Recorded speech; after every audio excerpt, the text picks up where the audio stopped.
So one can also argue that there is an agenda behind this, and that the United States State Department and others are smarting under the fact that India could dare to stage an operation to kill Pannun, or have a conspiracy to kill Pannun on American soil.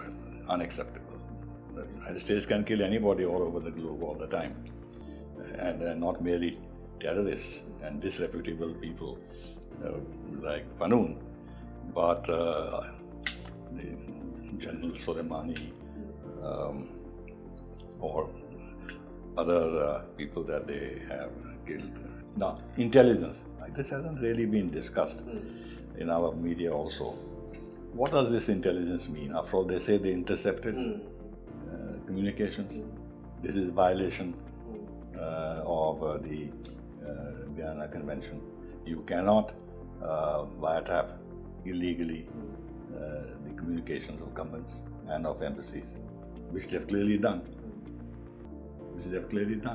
Trudeau says that and Pannun says that for 2 years or more I was in touch with Trudeau's office.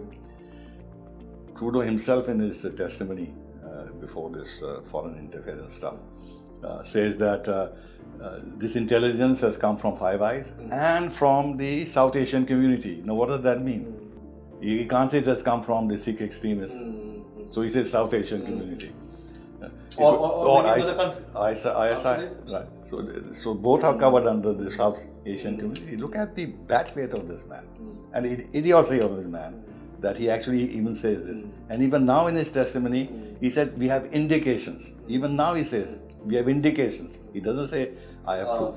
One hand, we are close to Israel. So what is the repercussion in terms of our relationship with Iran and with the Gulf Arab states? Now, it just so happens that we have good political cover when it comes to the Gulf Arab states, because the UAE has not broken ties, Bahrain has not broken ties, even Morocco hasn't broken ties. Saudi Arabia is muted. Right. Yes, obviously they'll criticize what's happening, but they are so anti-Muslim Brotherhood, and they see both Hamas and Hezbollah as part of either Muslim Brotherhood or Iran linked, and therefore they find them a total nuisance, or more than a nuisance. Or Qatar linked. Or Qatar linked.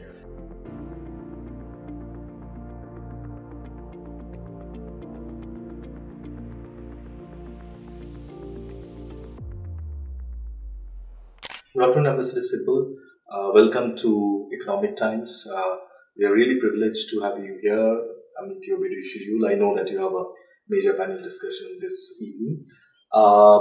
There are certain geopolitical events which is happening now and which has direct bearing on India. And there are certain equations that is changing or about to change in India's relations with certain countries ahead of important events like US elections. What do you make of this morning's US Justice Department's order asking for they have not yet asked for an extradition, but I'm sure they will ask for an extradition of the quote-unquote Indian official who apparently allegedly was a murder for hire for murder charge. What do you make of this? Why they are doing it now? This is not an election issue in US, unlike in Canada. What is the significance of the timing, and why now? Because US is going to elections in less than 1 month. See, there are two ways of looking at it. One is that the Justice Department acts on its own and is not to be directed by the State Department or the White House, part of their so-called separation of powers. So if they got their teeth into something, so they'll pursue it. Question whether the State Department can ask them to slow down or not slow down can always be discussed. The Americans with whom I have talked make the point that the manner in which the Justice Department acts, sometimes even against the administration officials and this and that, shows that they don't have any control. over the manner in which they investigate and how they reach their conclusions and then what they do thereafter. That's one way of looking at it. The other thing which I think all of us know, that the prosecutors and all in the United States are extremely ambitious people sometimes and have political aspirations, ambitions. Like the Devyani Kurla case. Exactly. So they want to make a name for themselves and rise in the hierarchy. And then in the American system, you know, if you say I'm independent, I'm a buccaneer, I do what I want, that kind of Wild West thing. So I think that also is part of their mental makeup. The other is that all said and done, we see how the administration has been manipulating the Justice Department. In the case of Trump, they have done everything possible to try and prevent him from fighting the election, or make it very difficult for him to fight the election, or smear him so much that he loses public support. And they picked up on issues like his paying money to a prostitute. It was his money. So what has that got to do with the elections? Anyway, they gave a twist to it and something about his tax returns. I don't know what it is, but they found some legal loophole to make this a legal issue.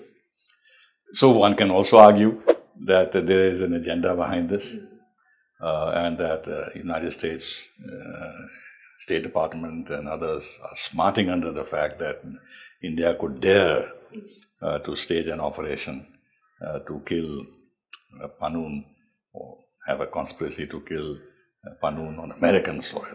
Unacceptable. The United States can kill anybody all over the globe all the time, and they're not merely terrorists and disreputable people like Pannun, but the General Soleimani or other people that they have killed in so many instances. And of course, what Israel is doing currently with American support. So they can't tolerate the fact that a third world country or India or a country from the global south can dare to violate US sovereignty. So they have therefore tried to make the most political capital out of this in putting India on the dock, having a pressure point on India, and then making India, or creating India a sense of vulnerability, that this could be carried further and it could become more and more of a problem. And therefore, on other issues on which they want to get some benefits from India, so this becomes a kind of a psychological cum political tool, that if you want to sell striker and javelins and this and that, then sort of, you think that the other side will keep this in mind, that let me placate this big power by yielding on some issues on contracts and this and that. That could be. This is how big powers, which are very cynical, that's how they work. So that could be a motivation also. So in terms of timing, to think that because the elections are going to be held in a few days, and then there could be change in government, and therefore what was the hurry in doing this just before elections? Let it die out if it can, and let Trump deal with it, and Trump may have a different view on it. I suppose people invested in this, especially in the State Department, would have said that, look, let us try and complete this dossier and make it irreversible before we leave office. There are elements, always have been in the State Department, which have never been friendly to India, and to the extent of even being hostile to India. Despite the fact that in the White House or in the Pentagon, there are people who understand better the geopolitical need they have of India and other factors that come into play. in terms of assessing how they should handle the India relationship as part of a wider assessment of how India can be useful to them as a partner in view of the several geopolitical challenges and the economic opportunities India provides and defense sales and everything else. So they can have a broader view, but the State Department, I think we know from experience that they don't quite take a broader view. And they have people in their ranks who carry their prejudices against India for decades. Yes. So, if I have understood correctly from your conversation and ideas, there are two schools, and currently this probably is a little sharper than before. I mean, the school that is represented by NSA Jack Sullivan, who concluded the ISET with our NSA, Bill Burns, who is also familiar with India, Kurt Campbell, probably, who, despite being in his State Department, wants a wide, robust and Indo-Pacific partnership, and of course the business relationship. I mean, they are in favor of a much more robust relationship. I mean, though are not looking at India's strategic autonomy concept in a sense that that wants India to be self-sovereign. There is another school which probably wants, I would say, an India which is a different kind of an ally to US. Maybe Japan formula, maybe some other Australia formula, but more of a so there is a clash between these two schools, or that this other school wants to hem down India. And will it be correct? I mean, I could be wrong that the timing was somehow also before BRICS summit, and there are some. I mean, there are no open noises this time, like it happened before PM's visit to Moscow, but. Could be. I mean, that BRICS is expanding, but they're not looking from a global South appeal. I mean, so BRICS is not about just 3-4 countries now. So could that also be playing out, or? You see, in the American system, they have a system where the principals meet, right, which means the heads of all the various parts of the administration at the principal level, which means policymakers at the highest level, they meet and coordinate in the National Security Council, White House, and then also the deputies also meet in order to do this coordination. Now, if there are different views as they are on some aspects of how to deal with India, then in the principals group or one below that, they come to some kind of a consensus. So it's not as if the decisions that are taken do not reflect a larger consensus within the system. And at the end of the day, a lot would also depend on the directives that come from the president himself. Now, you've seen in the nuclear deal, Bush overrode resistance within the system and said, let's get this done. Secretary of State concluded. Yeah. So,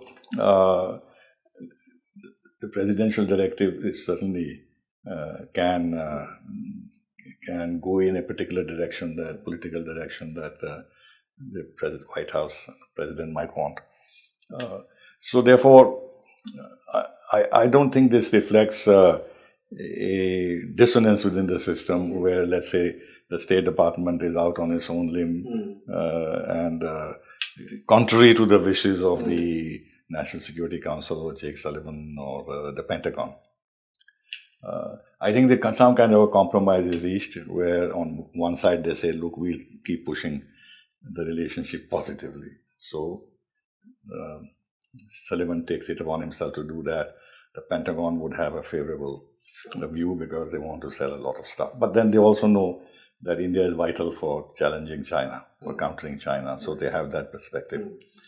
But as part of the compromise, even these hardcore realists would think that it's all right, let the State Department continue to put pressure on India, because that will make our larger task of controlling India, of restricting India's strategic autonomy, would make it easier. So I think this is not quite a good cop, bad cop routine, but kind of a larger balance of interests and priorities within the administration, where they find value in both engaging India and also putting pressure on India.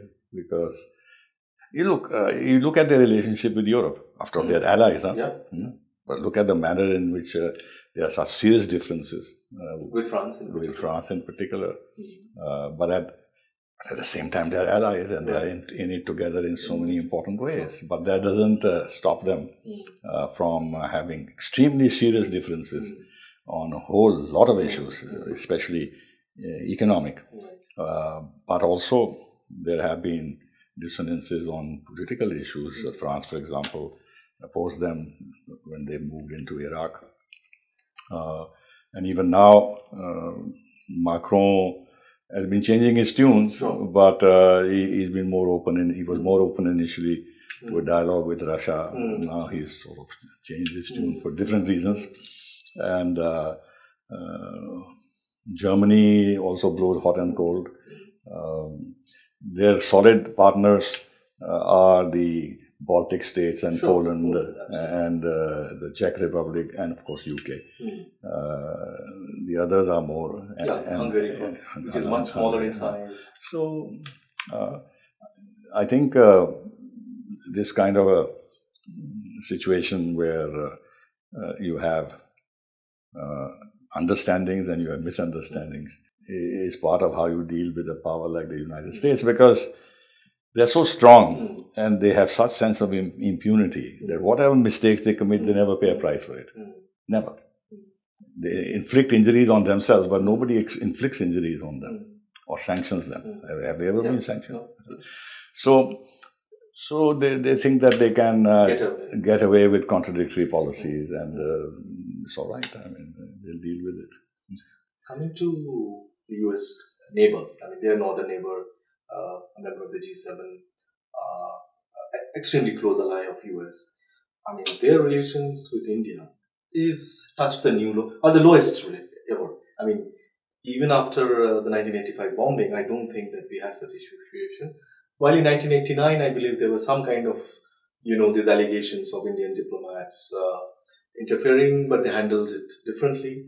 I mean, now this has crossed all limits of sanity. I mean, of course, there are allegations that, this is working in coordination with all Five Eyes, but I still find that noises from Australia and New Zealand are nuanced.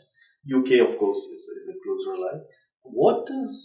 Is it only, as we understand in India, and as External Affairs Foreign Ministry's statement also points out, is it only Trudeau's own ego and his fast losing popularity as is being seen? Is that responsible for this deterioration relationship, which is very important in terms of the people-to-people ties and the Canadian pension funds investments? I mean, of course, these are all different, but how is it going to play out? I mean, and why is he, in your opinion, is he doing this without a head of the government alleging? I mean, without a proof, and there's no case yet.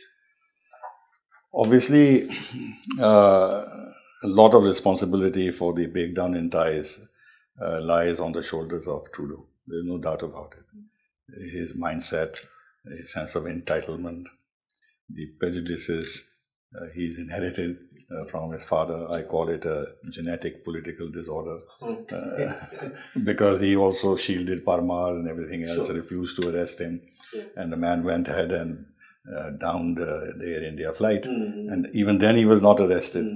So the Sikh Sikh lobby per se, extremist Sikh lobby, has always played a very significant role in the Liberal Party since Canada since his father's days. And added to that, this man's woke thinking and this obsession with minorities and rights and stuff like that, at the cost of anything else. Make it a single point agenda. Oh, if this has happened, even if this fellow Nijjar thrice was rejected. Citizenship because of fraudulent efforts to acquire it. Finally, even obtains a citizenship after 10 years. This man with this kind of a character. Then on the Interpol Red Notice, where he was actually barred from flying on American Airlines and this and that. He's made that a casus belli. That this man is a paragon of virtue and he represents all the values of Canada. And India, by doing allegedly what it has done, it has breached fundamental Canadian values. I mean, look at the man, his sense of geopolitics. Again, sense of protection. Sense of entitlement. Entitlement, of course, but then, one corner of the world fully secure and protected by the United States of America. On the back of the United States, member of G7, this and that,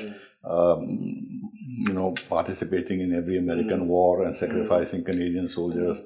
Was there in Afghanistan. So Canadians have been charged with human rights violations of the Afghans. That doesn't matter. And then more mundane political calculations, because one understands that about 10, 12 constituencies in Canada are very important because of the Sikh vote. Therefore, quoting the Sikh vote becomes very important electorally.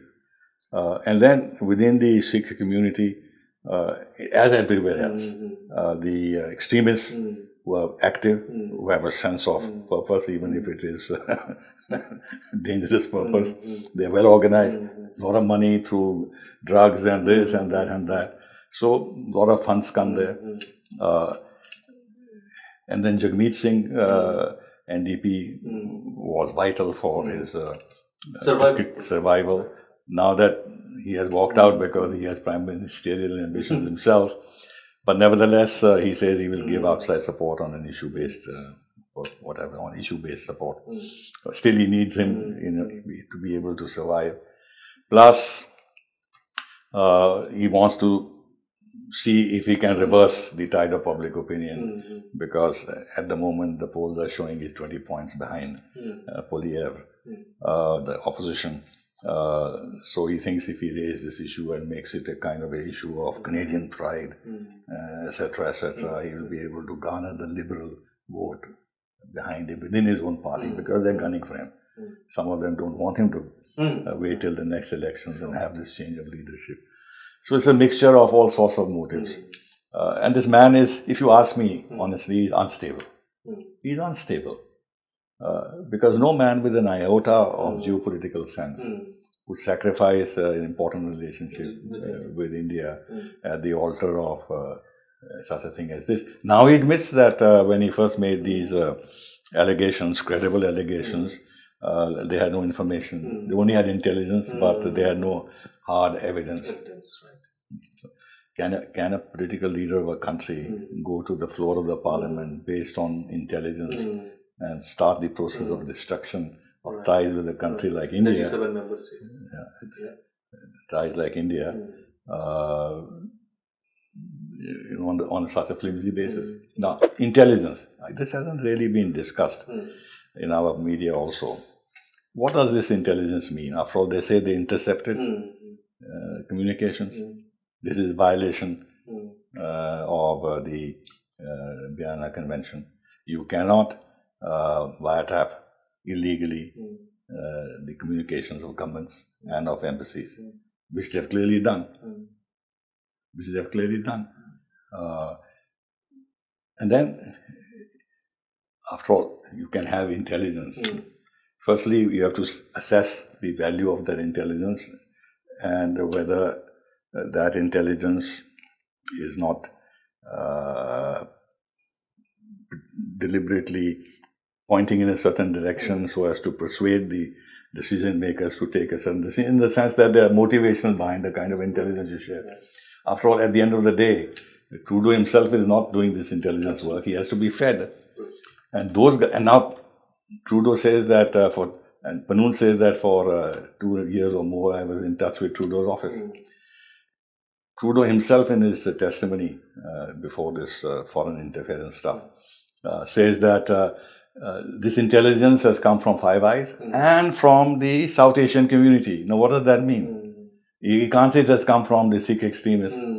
So he says South Asian community. Or another country. ISI, right? So both are covered under the South Asian community. Look at the bad faith of this man and the idiocy of this man that he actually even says this. And even now in his testimony, he said, we have indications. Even now he says, we have indications. He doesn't say, I have proof. Now, of course, his apologists. I yesterday was on a television thing with the former head of the CSIS. I just don't know why our television channels bring such people onto our programs. And he was propagating the government case.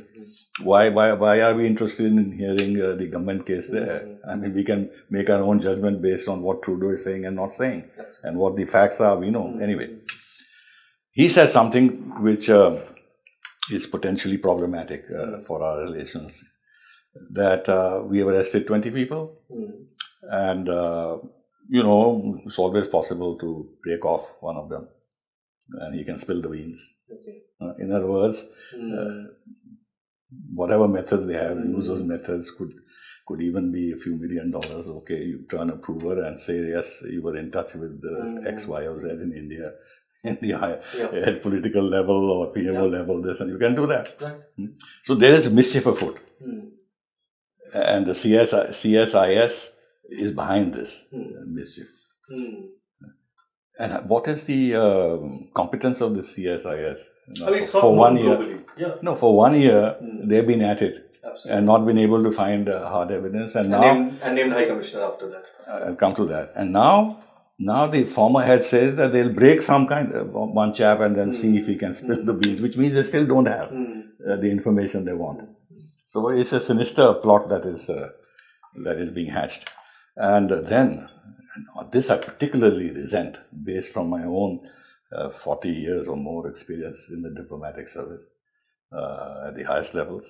There's just no way that the Indian High Commissioner would be involved in any operation. It's just not done. It is not within our system. And there can be no communication from the Home Ministry directly with the High Commissioner. Now, with regard to keeping a tabs or providing, now the Trudeau is playing very cleverly with words. He's confusing intelligence with information gathering. Now, if you want to know who these Khalistanis are and want to know from the local community their operations, their intentions, their designs, where they're getting money from, anything else, this is information gathering. It's not intelligence. Then anything that the mission does is intelligence. So you've got to know who your enemies are within the system. Assess them, and if you want to deny them OCI cards, deny them visas, put restrictions on them of some kind, you must know who they are. And how best to know this? Because you're not going to go knock on people's door and give them a questionnaire as to what you use your assets, friendly assets within the community to feed you information. It's information, it's not intelligence. Well, that's what all countries do. They do much worse. Absolutely. So they had more diplomats, they are doing nothing actually. Yeah. No, there are more means also. They have, they apply on a much more favorable ground. First of all, there's a lot of money to spend, but secondly, the visas. It's a huge handle they have. Plus scholarships, plus children's education. Projects, or whatever. Plus trips for journalists and others. So they have more means at their disposal to get information and use local assets. Look, for example, our Indian diaspora people and people in India also, how they write openly against our own government, and they actually spout Canada's line or US line constantly. Yeah, your point. And the political parties are also not doing the opposition. But leave that aside. I'm talking about think tanks and media and this and that. So one knows what the nexuses are. So I think the way which Trudeau is going is going to be problematic, because they will play this game to the end, because he would need to justify what he's done and validate it. And therefore he would have a personal interest, because in view of his own political integrity, to say what I was saying was right and now it is coming out, and therefore he'll push it to the maximum extent. But even if Polyev comes to power, that's what I want. See, the problem is this, that he can't reverse everything immediately because it's RMCP, RCMP, whatever it's called, Royal Canadian Mounted RCMP, is involved. And this ex-CSIA head was making this point. It's not only Trudeau. Now, much more important is what RCMP is saying, as if that is God's wisdom. So Polyev can't disown the RCMP either. So therefore, he can't say clean the slate and there's nothing in it, because then he'll be totally undermining his own agencies.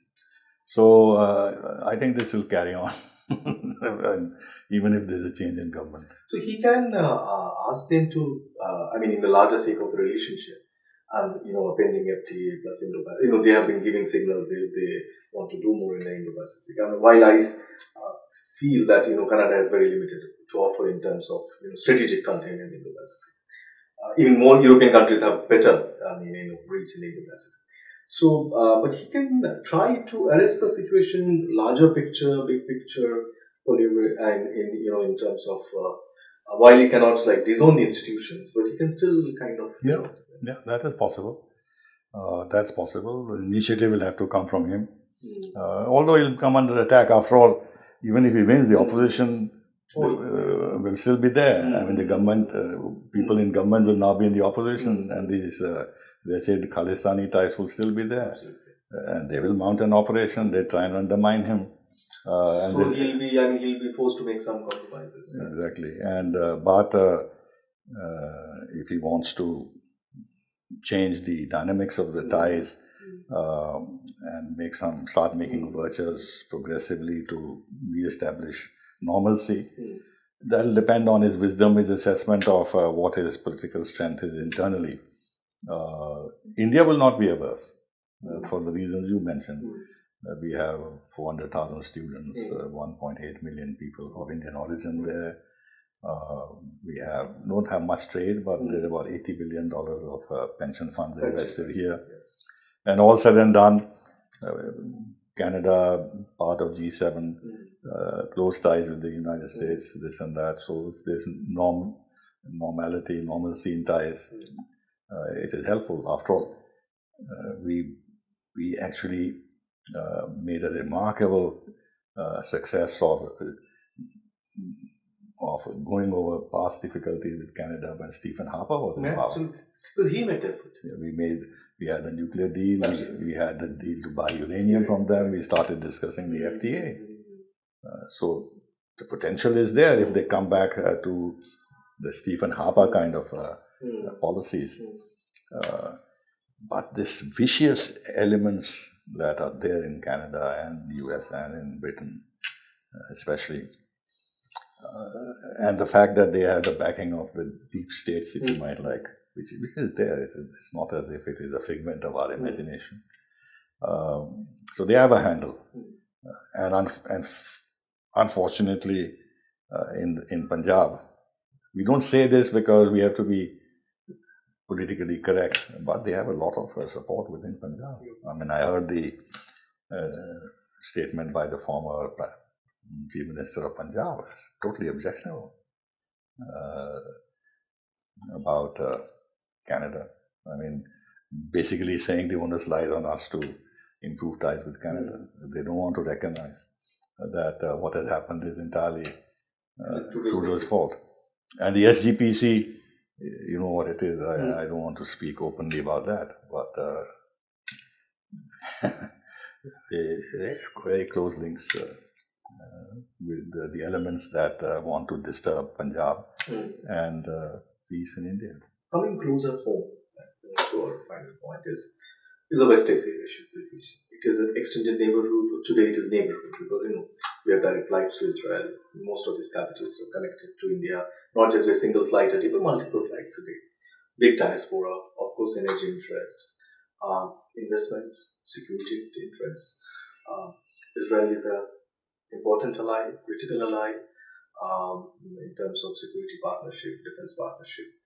Equally important is Iran, and you know this better than many people that you do an outreach to Eurasia.